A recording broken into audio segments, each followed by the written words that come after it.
The SiLC registration scheme has been around for some 20 years, since the recommendations within the final report of the Urban Task Force, which was established by government in 1998.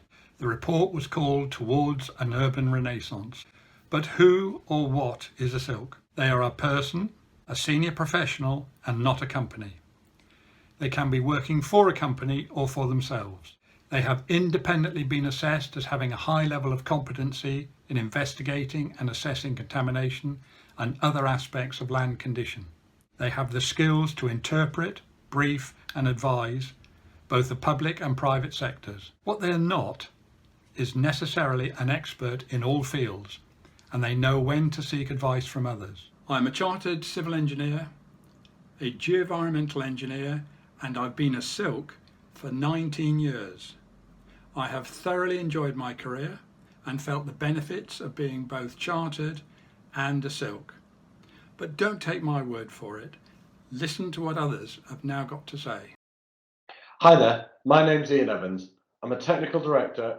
I'm also chair of the SiLC professional and technical panel, working with a diverse range of professionals within the brownfield sector here in the UK. I've been working in this industry now for over 30 years, starting as a junior technician while studying for my degree part-time. Over that time, the industry has changed dramatically with some general premise of supporting and enabling development of brownfield sites. As an industry, we comprise a wide range of specialist skill sets, and that to me is a key aspect.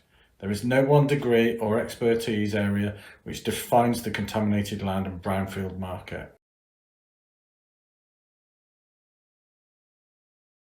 For me, living in such a densely populated country, maximising our reuse of brownfield sites is essential to ensure we make the best use of our limited land supply, whilst also addressing our industrial legacy in terms of contamination.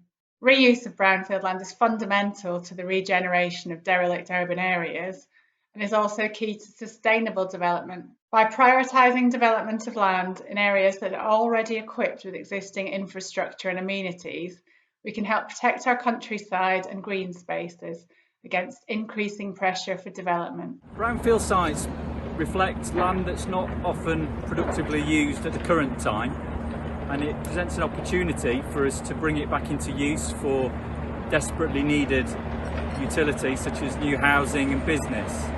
It provides an opportunity to bring placemaking to bear on in the urban environment, and also presents an opportunity to alleviate pressure on the greenbelt and rural land which otherwise are suitable for other uses such as agriculture, green space, which is more and more important these days for people and their lives. In terms of brownfield regeneration, being able to take a site which is unloved, underused, derelict, unsightly, and creating a place which is to the benefit of wider society, creating nice places for future communities and places for employment as well. I think it's quite important, and the impact that we can have on those projects is really useful in terms of some of the things that we're recommending can really flip a viability of a site, and that's where I think we can add value to clients, help them realise their assets and get real value from them. Well, I'm going to say it. Let's be honest, when you drive past some derelict brownfield sites, it's not exactly eye-catching, is it? So I think it's more important to develop brownfield sites. You might as well develop that land that's already in like an urban, industrialised area, as opposed to going some beautiful, British countryside and digging up a field. Plus, being in a brownfield site makes my life certainly more interesting.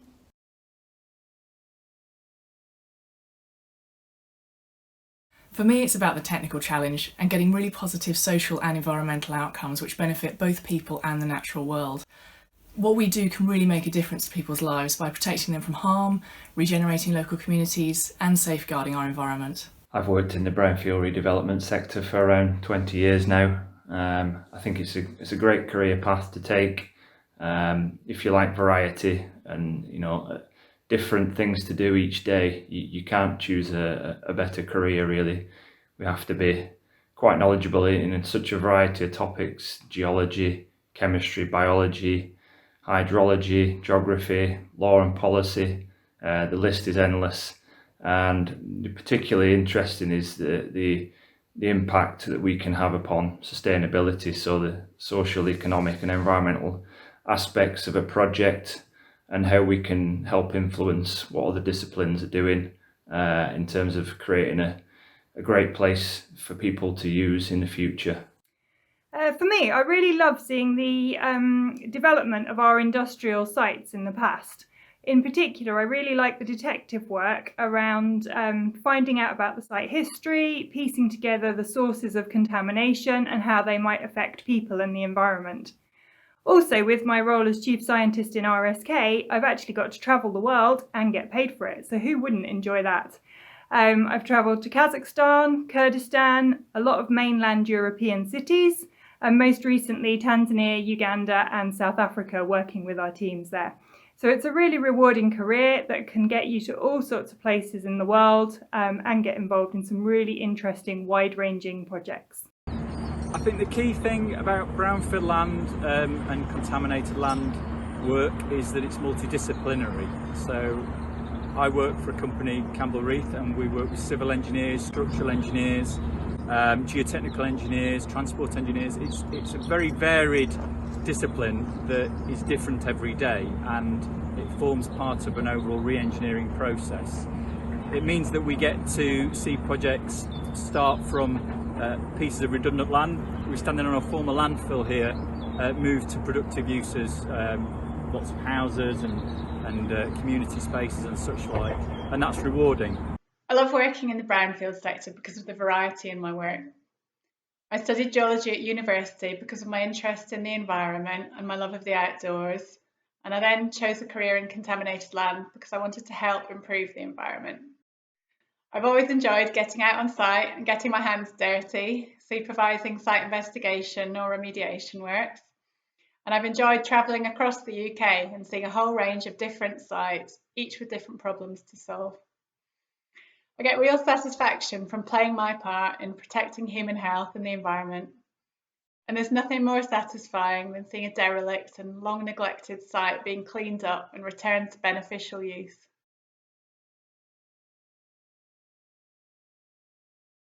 I wanted to become a SiLC because I felt that it was an indicator of esteem in terms of my ability to act on land contamination projects. That review and approval process by recognised experts to become a SiLC, I felt was really beneficial and helped me build my own confidence in my ability. And then from that I was able to mentor my own staff and help boost their confidence. It just seems a natural way to progress your career. I became chartered and I wanted to develop on from there, and so I wanted to join an institute that was respected and also that was specifically designed for my industry, contaminated land and brownfield industry. SiLC's the only one. It's the most appropriate one. For me, being a SiLC has been a requirement for leading on several large, complex projects, which have been technically interesting, innovative, challenging, and really enjoyable. It just improves quality. There's a lot of, dare I say, rubbish out there, and the SiLC process is designed to improve quality of the way we work, and it's got massive benefits for everyone. The client the most actually, because if you do the job right at the beginning, it might cost a little bit more right at the beginning, but the client benefits massively. The regulatory approval is much quicker, the assessments are better, and therefore there's much less chance of over-engineering remedial design, for example. So you've got cost implications there. There's big cost benefits, and also the program's much less likely to be interrupted. So yeah, it's win-win all round. So for me, it's really about how we look at data objectively. I actually thought I was pretty good at this before I did the SiLC course and the exam, but actually it really makes you question the data much more thoroughly than you have before when you're really thinking about, will the evidence stand up in a court of law? Also, it gives you access to a really wide community of like-minded individuals who want to improve the standards in our industry. To me, one of the key benefits of being a SiLC and SQP is the recognition of experienced individuals working in land condition assessment and regeneration of brownfield land. Notably, it's an acknowledgement of our commitment, expertise and professionalism within the discipline. That was just the next logical step, really. The national quality mark system, the whole aim is to improve quality in our industry, and it desperately needs it. There's a lot of, rubbish out there, and without something driving quality forward, it's not going to get that much better. So I think if sufficient number of people signed up to become SQPs, the quality would increase, and it would mean that poor quality reports and assessments just wouldn't be accepted anymore. Really, because I believe the quality of advice we provide to our clients is really, really important. And this process of the SQP and the National Quality Mark Scheme really helps increase the professionalism in our industry. In particular, being transparent about identifying the uncertainties in our work, and particularly the implications of those upon our conclusions, is really helpful to our client and the wider industry. So ultimately, it should raise standards across the board. I see being an SQP as a core pinnacle of my career.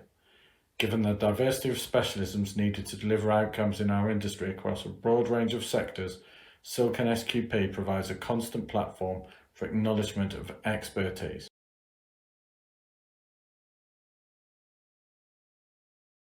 I would say trying to lead by example in terms of high quality, impartial professional advice to give confidence to all parties involved in contaminated land sites. I would say that SiLC provides you with a high standard of credential. It reflects that you have been assessed by your peers in a thorough and competent manner, and you really do deserve to be considered a competent professional. I'm a senior geoenvironmental consultant at Hydro Consultants based at the Manchester office. I'm currently a chartered geologist working towards chartered scientist, and I hope to apply for SiLC one day.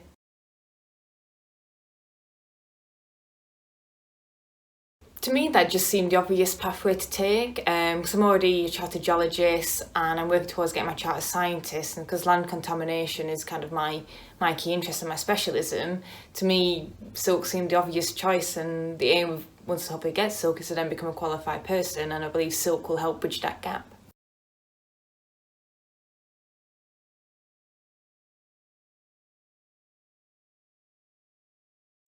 I feel a little bit careful how I answer this question, because my boss Danny Hope is on the SiLC technical panel. One of the benefits that I think anyway of getting SiLC would be that you're probably more employable. I probably shouldn't really say that. But I do think having the SiLC accreditation shows and demonstrates that you're good at what you do and you have expertise in that area, which I also think is good, obviously, when you're dealing with clients, so, when they see that, to work with someone with SiLC, you can obviously provide them with some sound advice.